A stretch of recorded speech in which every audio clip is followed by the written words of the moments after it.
when you know it's up and running, which, in a minute, can you run back across the house to the house and pick up my copy of the Bible study? It's sitting on my desk. It says something about Mormons on the front page. It's pretty thick. It's probably like 15 pages. There's maybe 2 of them. Grab them both. One's right, one's wrong, but just bring them both back over here. All right. Good evening. Welcome to our Bible study on who Mormons are and what they believe and how it's different from what we believe. Do you have any questions from last week?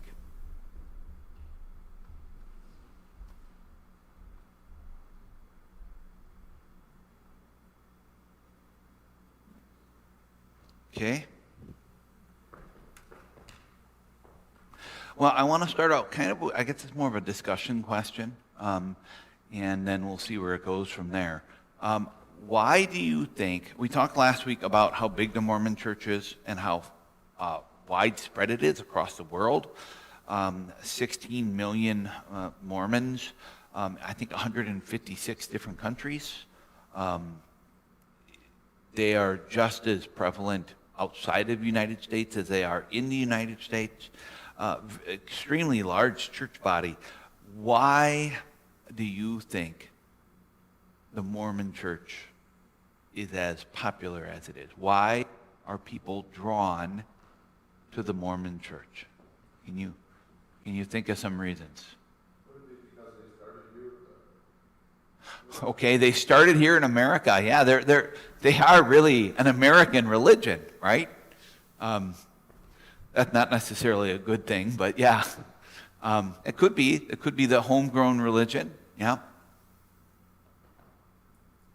Because they teach something that fits into human philosophy. Yeah. So Gwen said they teach something that fits into the human philosophy. What do you think that is? Well, they teach, like we talked about last week, and being nice to everyone, and everything that's pretty easy to believe from a human point of view. Correct. And I think the thing that we're going to see maybe tonight when we watch the video in a little bit is that they also offer a sense of community, a place to belong. Okay? And yes, yep. And in this crazy world that we live in, that's missing, isn't it? I mean, especially now. I think there used to be a time when people knew their neighbors, they knew their names, you ran over to your neighbor and borrowed an egg because you were making a cake and you didn't have one. I don't know about you guys, but how many of you feel a sense of community where you live? You guys live out in the country a little bit, but yeah, you're you commune with the cows and the horses. No, but her community is all her brothers and sisters live right around her. Yeah, okay. All right, so her brothers and sisters live all around her, but that's really what the Mormons offer. And not everyone has that. Okay? Where everyone in your town, your village, your city, believes the same things and holds to the same values. How do you think that they went with the virus? How do you think that all worked out for them? I have no idea. Yeah. That would be something to wonder if their church shut down. That's a good question. I don't know any information about that at all. Ron? No? It'll be on the radio, Steve. Call up that radio station.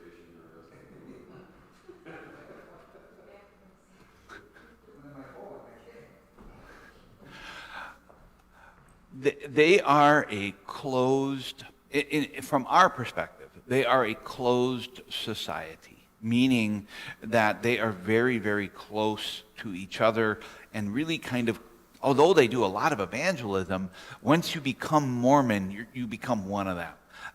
I kind of think about it a little bit now. I know that the Amish and the Mennonites are not a cult. They're different. They really are. But I know Jerry brought that up, last week.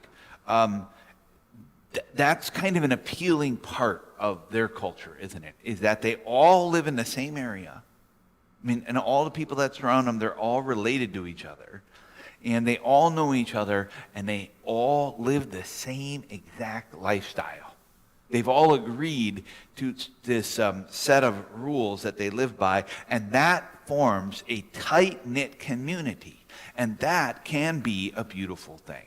I mean, especially think about the divisive country that we currently live in, where you can't talk to somebody else about race or a mask without turning them off.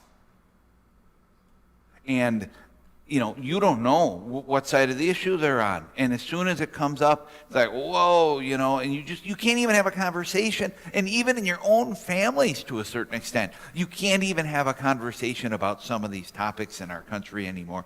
And what the Mormons offered, and I think still offer, especially in Utah, is a place where you can just belong. Right? That's what that was part of the theme song for Cheers, right? Yeah. But isn't that a part of the appeal of any community and a church, right? But Cheers was the place where everybody knew your name, right? You walk in and the bartender waves to you and he puts your beer on the counter because he already knows what you drink because you know each other. We crave that. And the Mormons offer that. And so I think wherever the Mormons go and wherever they start to do their evangelizing, that's something they put kind of like the hook or the worm on the hook, right?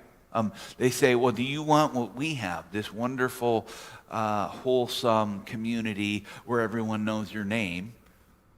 They don't drink beer, though, so not like Cheers at all. They're kind of like the Amish and the Mennonites and the Baptists in that sense, is that they don't drink alcohol and they abstain from certain kinds of food and I don't know where they draw the line or where they came up with that, but interesting. All right, the Mormons are used to persecution.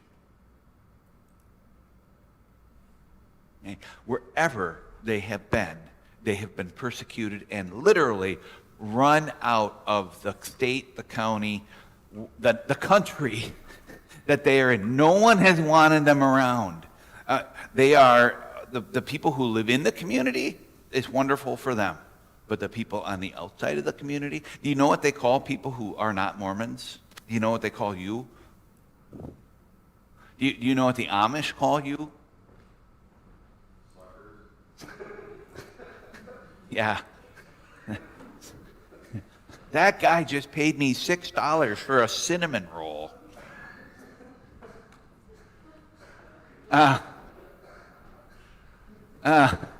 Yeah. No, they call you English. Okay? You're called English to the Amish. And if you are a Mormon would call you a Gentile. They are a part of the chosen tribe. But you are not. You are on the outside. You are a Gentile, right?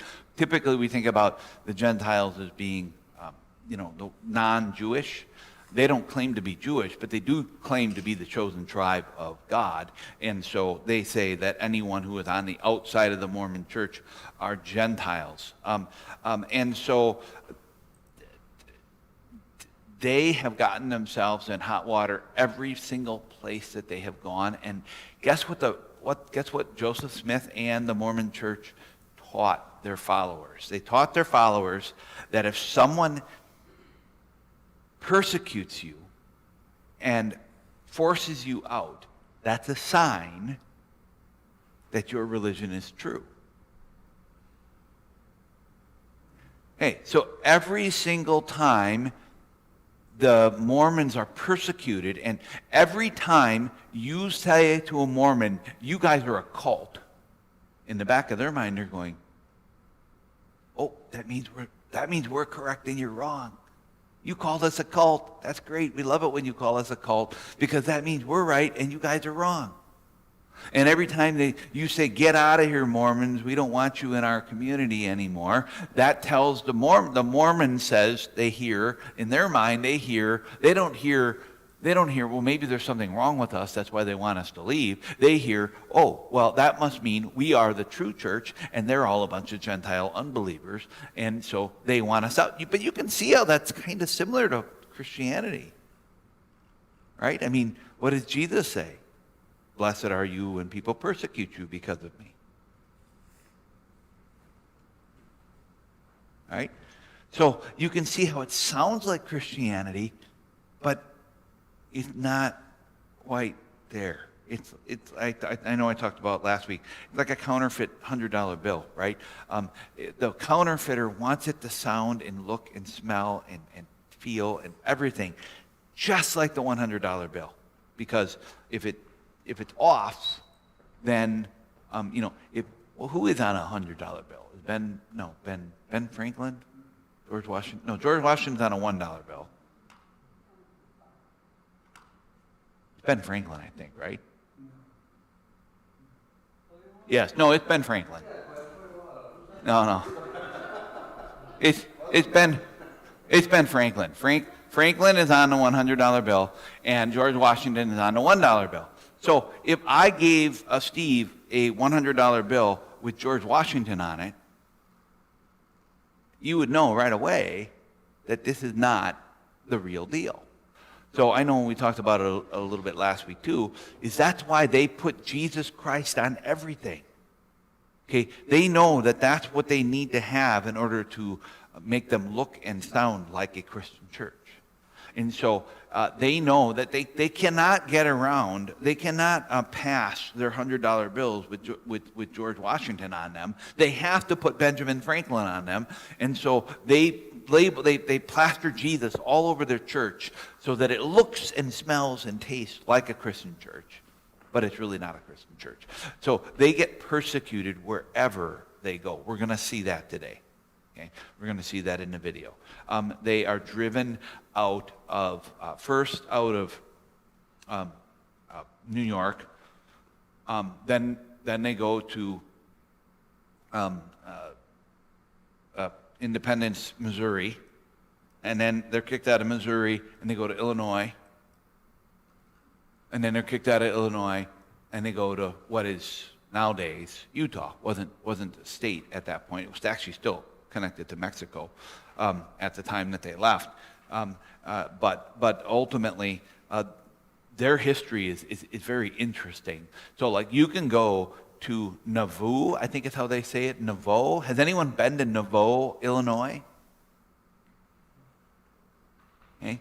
It's a city that the Mormons built completely out of a swamp. It's just their city. And they ran the whole thing, just like Salt Lake City is today, where basically all the councilmen, all the police officers, all the school board members, all of the people that have power and influence are Mormon, and they follow the Mormon rules in their city. This causes problems, and they continuously get kicked out. They're also, well, did you know that the Mormons have an army? Okay. The Mormons have an army.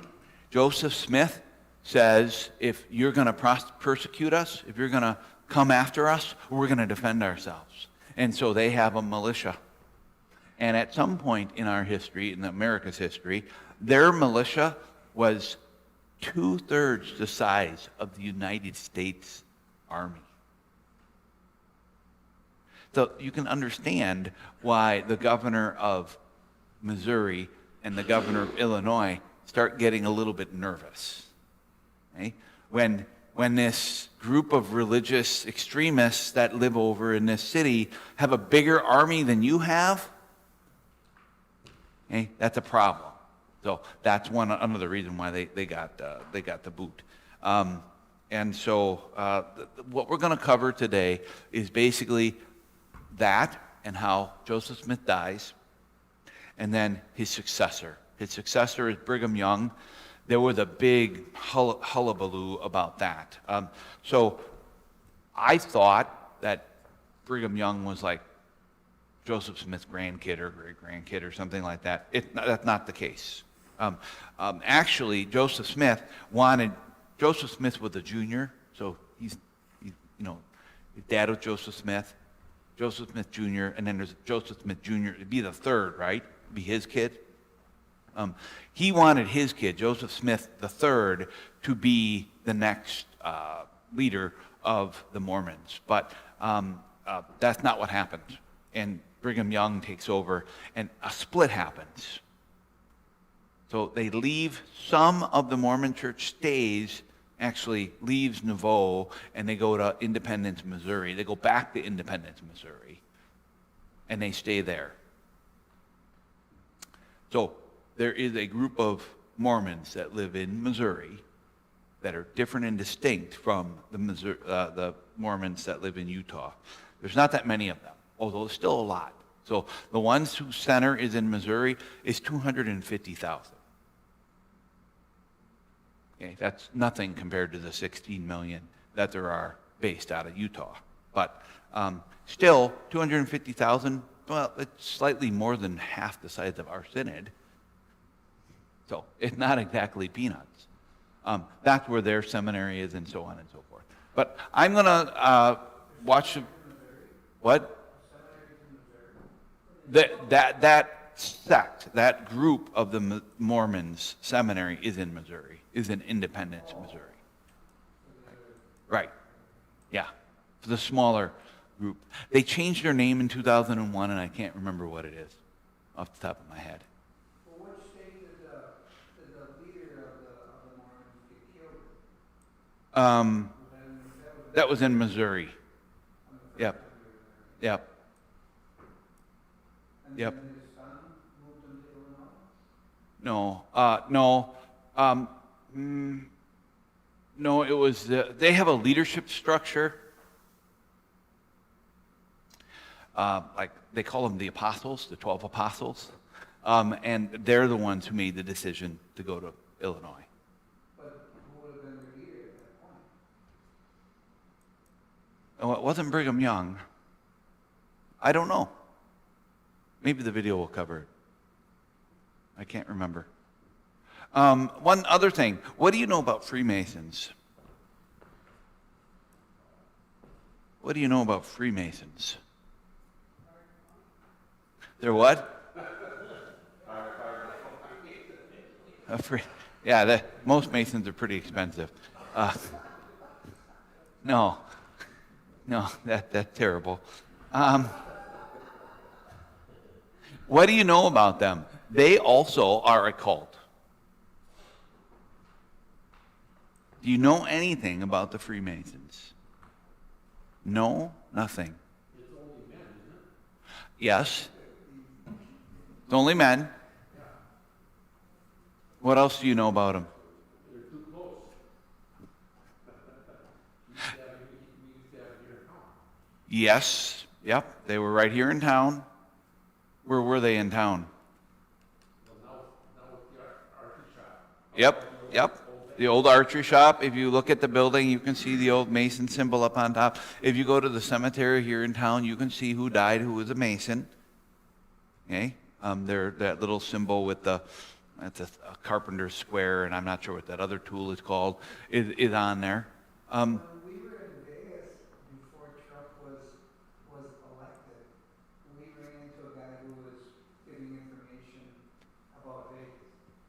And the conversation turned politics while we were talking.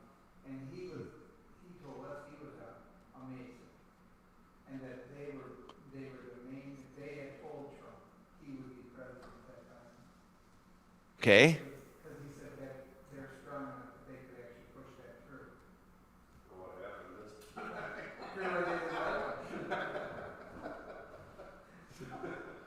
Yeah. Do what they said. Do you know anything else about the Masons? They have a building in Houstonford too, don't they? They bought the old church. Yep, the old Presbyterian church. They're obviously around. Do you know why you don't know anything about the Masons? They're a secret society, right? You're not really supposed to know about the Masons. Yes. What else do you know about them? Is that don't you know that they have like, you can get the different degrees of Masonry. You start out at the bottom at 0, and then you can be a 99th level Mason. Okay? Do you know that they have like secret handshakes? No? Secret ring. You knew about the ring. Okay? They have very secret induction services where you become. Do you know how many of our presidents were Masons? I don't think Trump was, but maybe he was. They said that Bush was. Bush was, yeah. Probably Kennedy. I think George Washington was. Okay? So it's a fascinating subject to talk about the Masons, and you have to put yourself back into the 1840s to understand. So that's about when Joseph Smith is doing a lot of this stuff. Freemasonry in America at that time was everywhere. It was everywhere. And guess what? Joseph Smith became a Freemason.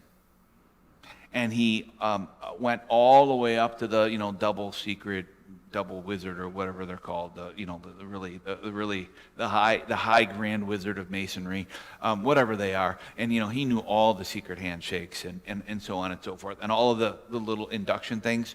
Well, people who have studied Freemasonry and people who have studied Mormonism say that they're basically, Joseph Smith stole most of the stuff from Freemasonry and just drug it right over and plopped it right into Mormonism.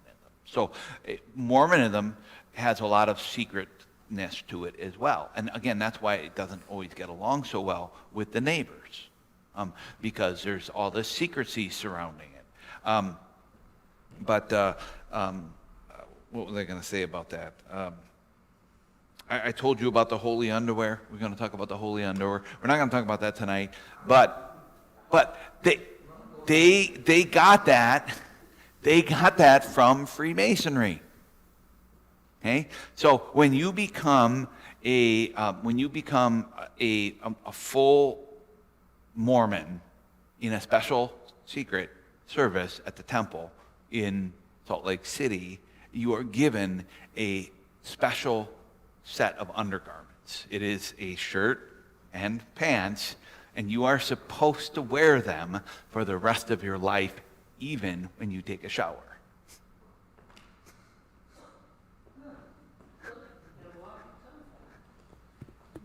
So that's their holy underwear, okay? But we'll talk a little bit more about it when we get to it. But they got that idea from Freemasonry. So Freemasonry has its roots. The Freemasonry is really interesting to study. It's a cult, but its roots go back to devil worship on some levels. And so you can see how Joseph Smith has some occult connections from his mother's religion, and then when he becomes a Freemason, there's more connections to the devil in there. And you can just see, can't you, how the devil takes these cults and uses them to pull people away from Jesus. Now, you probably know our stance, right? The Wisconsin Synod stance. If you are a Wisconsin Synod member, are you allowed to belong to the Freemasons? I think you already know the answer to this. Right. You're not, okay? Why? Because they're a religion, okay? If you're a member of the Wells, you're not you should not also be a Baptist or a Roman Catholic or a Freemason, because they ultimately worship a different God. Okay. Also, by the way, not a triune God. So they're a cult in the same way that the Mormons are. So we have these two cults kind of side by side, kind of combining in some areas. And it's kind of interesting. I didn't know that much about the Freemasons either. I knew that George Washington was, and George Bush, and a couple of other guys were Freemasons. But I know there's a lot of dead Freemasons over at the cemetery.